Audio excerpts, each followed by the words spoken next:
Welcome to another episode of the Cybersecurity Boardroom. I'm your host, Vince Sciotto, and I'm joined by my co-host, T Soul. What's going on, T? What's up, Vince? Everything good with you? Everything's good. So all good in the neighborhood. Like, you ever heard of pig butchering scams? I have no idea what that is. What is it? So the term Well, pig butchering comes from scammers' practice of fattening up their victims by building trust over time before slaughtering them and stealing their money. that'll do it. That makes Okay. sense. All right. So it has nothing to do with farming. All right. No, no. So these Um, guys, so these guys, what are they? They were Chinese. Chinese. I don't. I guess is national the right word? Are they Chinese national? They're Okay. Chinese citizens in the They were U.S. operating out of the US. operating out of the U.S. Scamming folks, Hmm. getting on the Tinder, getting on the Instagram, getting on Facebook, and fattening these people up for the slaughter. But when I look at something like that, I mean, I know it primarily involves crypto, but when I look at something like that, it just makes me think about phishing. The thing is, like, when we think about phishing, we're usually thinking about it in a business context. So we're trying to protect Yeah, man. business data, but it's important to be aware of this stuff even personally, Yeah, absolutely. you know? Yeah, it's not just business related. It's not just your LinkedIn.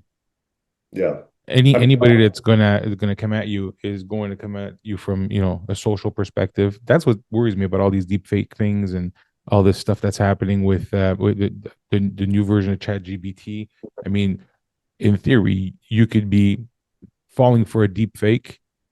It could be speaking with you while researching your social profiles, giving you things that are relevant that make it sound and think that they know exactly who you are, or they're gonna adjust their line of questioning or their interaction with you based on everything they see out there. Pretty scary.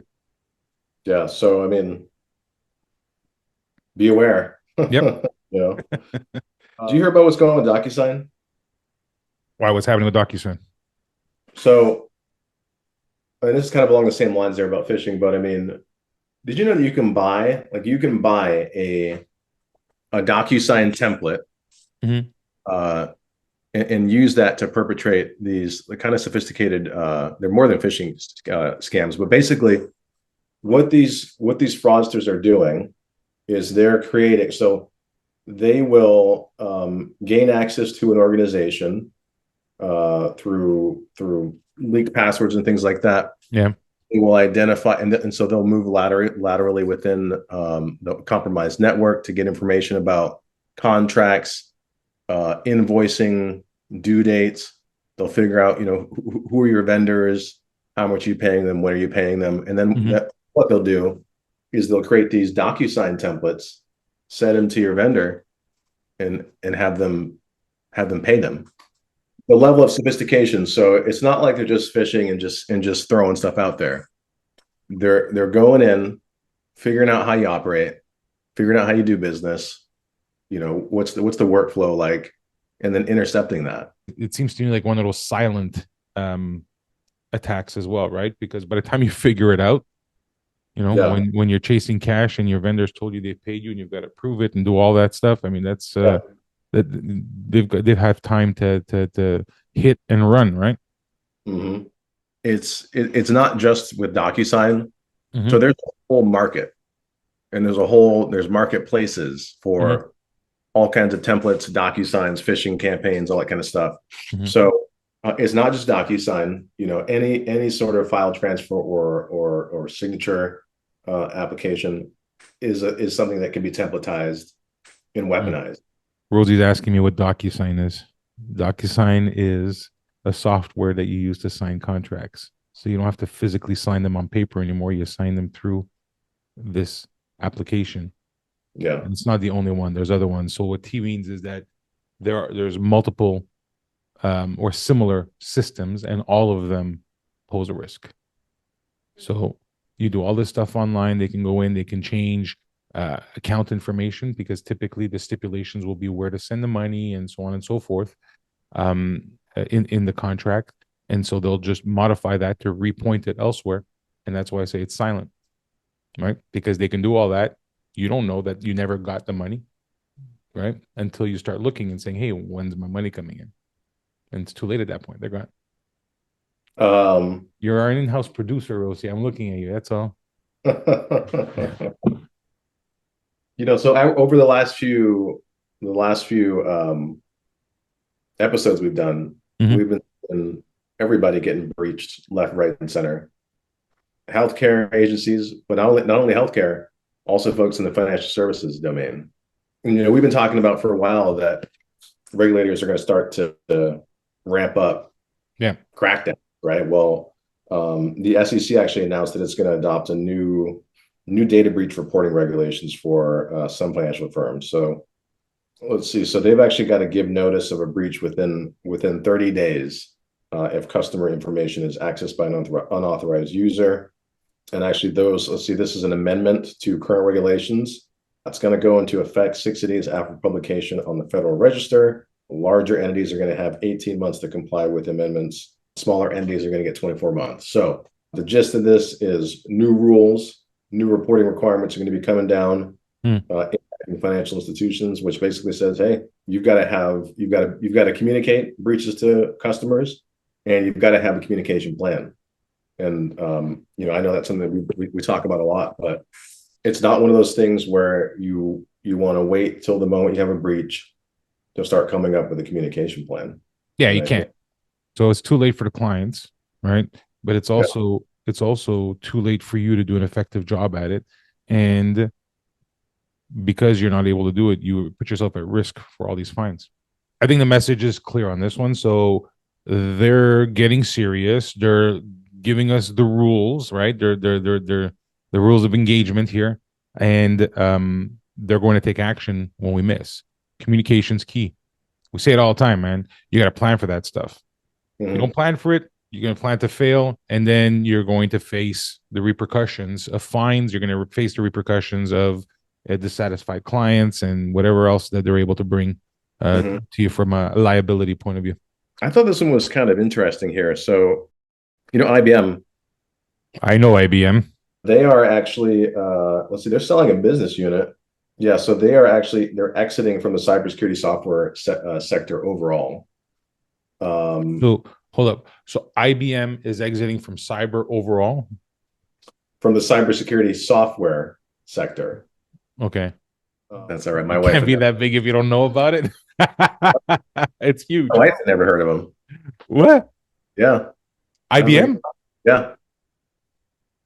I don't Who know. doesn't know who IBM is? There's people out there, I guess. Oh, that blows my mind. Yeah. So Why? Because it's a huge company. I mean, I don't know. I guess I just grew up knowing who's Microsoft, who's IBM. I mean, they're selling off QRadar, or they're selling the whole QRadar software as a service portfolio. They're selling it off to Palo Alto. So there's a shift right now in the industry, shifting from point solutions to a platform Yep. based. Yep. That's happening. Yeah. And this deal with IBM and Palo Alto, that highlights that shift, that trend. Yeah. So there's a couple things on that, right? So the shift over to a single platform addresses a lot of issues, right? We're talking app sprawl, the efficiency, effectiveness of working within one system as opposed to having multiple systems that you're working in, throughout all the phases of cyber. There's a lot of benefits out there. It's interesting that they're getting in this game and that IBM is getting out of the game. So I wonder what the strategy is there. However, it going to Palo Alto means that it's going to obviously mature or progress. There's also some people, though, playing devil's advocate. There's also some people that are that don't believe in that. They believe in having multiple EDRs to hedge their bets, right? Yeah, so that makes sense to have a layered protection there for sure. right, very interesting. All right, cool. And I think it's good for consumers too. Why is it good for consumers? Because they're going to be able to accomplish more and spend less. One would think, right? Unless the price is still unattainable. I think if we're talking about this type of approach, I think having a cost-effective solution is obviously going to be key. right? Because you want to be able to address the SMBs. You don't want to build these solutions that are only available to the larger organizations. We've got to de-risk, and mitigate the impact of cyber across all industries, across all businesses. Whether you're Yeah. making a lot of money or you're not making a lot of money, whether you're a startup or you've been in business for 30 years, if you're multinational, local, it doesn't matter. You need to have a cyber solution. And so I'm all for it as long as the price point makes sense and it doesn't make it so that people keep putting it off and don't make it part of their core strategy when they start their business, and they don't Yeah. make it part of their core strategy until they've hit a certain size. Earlier we were talking about that pig butchering scam, Yeah. crypto scams. So there's a thing. It's called Antedot. Antedon. Antedot. Oh, Antedot. Yeah. how do you spell that? Antidot. Antedot. Would that be antidote? How do you spell antidote? Antedot's got an E on the end. Yeah, that's what I thought. All right, forget it. Come on, Vince. No spelling bee win for you. No. But so Antedot it's a type of malware, and it displays fake Google Play update pages. Does this in multiple languages: German, French, Spanish, Russian, Portuguese, Romanian, English, specifically targeting people in those domains or in those regions. And they're using these overlay attacks and key logging techniques, and they're harvesting sensitive information. So basically, you think you're doing a Google Play Store update, and instead you're downloading malware that's logging your keystrokes. They're gaining access to your banking information. Just keep in mind, this is the Google Play Store. Google, they were not the ones to identify this malware. It was actually a third-party research organization. What's it called? Cubicle. Okay. So I don't know what the recommendation is from Google. Let's see. Well, one thing I'll tell you is that when you're not certain, certainly don't trust an email. I never click updates from any email that I receive. Don't click updates from any text that you receive, right? That may redirect you. I always try to look at the details behind the email addresses to see if it's something that even makes sense. But even that's not foolproof. Yeah. And when you're not certain, go directly to the source. You can remove an app and reinstall an app. You can go directly to Google Play and update it there. Yeah. Yourself. Just don't do it via link. Okay. Prevention, I mean, it's kind of a no-brainer, right? But install software from official sources. I think you kind of covered that, right? Yeah. Use reputable security software. There's a feature called Google Play Protect, and that actually helps detect and remove harmful apps from your devices. Of course, be cautious with permissions, exercise caution with links, keep your software updated. Things happen and, you forget and you sometimes inadvertently do things. So, if you feel that you've done that, what's the best approach? If you feel like you've done all those things? No. So if you feel that, maybe I did click on a link or I'm not sure, and now do I actually have this malware on my computer or on my smartphone? What do I have to do? I mean, what would I do? Yeah. You have to flush the whole thing? I would probably take it to a professional. I mean, if it were my phone, I don't have an Android device, but if I had something on my iPhone, I would probably take it to the Apple Store. Right. So you said there's security software you can run also. Yeah, I mean, you can run that. I wouldn't trust myself to run it. Right. I find it pretty scary because, you don't know what you don't know. Yeah. So who's a professional? Who would you take it to? Would you take it to Best Buy? Yeah, Geek Squad. Yeah, you go to Geek Squad. I guess it's good for them, right? But that's interesting though, and I just think of scenarios where like my parents or something are asking questions sometimes, or they click on something and they say, "Hey, am I supposed to click on this or not?" And then I always worry about, well, what if they did click on it before calling me? How do I make sure that they didn't do anything that is damaging their or risking their security? So I would think, if I thought I downloaded something like that, and of course this is under the assumption I knew what it was, that they were logging keystrokes, I'd probably go right to the bank and lock that down first. You could freeze your credit. You can freeze your bank cards, your credit cards. You can do that. You can temporarily freeze them all now. It's all common features. So I think that's maybe a first step if you're not sure. Go through, do that first, and then try to identify whether or not you've actually got compromised on your environment. And if you don't know how to do that, yeah, you got to go find a pro that can help you out. Yeah. I not everybody is savvy enough to be able to identify and then remediate. Yeah. So if you don't know how to do it, you'd probably have to go to wherever it is you purchased, your device, Mm-hmm. and get them to assist you and to validate. And ultimately, I think if you just go through and you can reinitiate your device, so through erasing it and then reinstalling. I know it sucks, but that's the ultimate thing that I would do if I wasn't sure. Is that all we got? That's right. Do we have any breaches that we saw? Anything that happened? So here's an interesting one. Santander Yes, Bank. the bank. Yeah, so they actually had a breach. Really?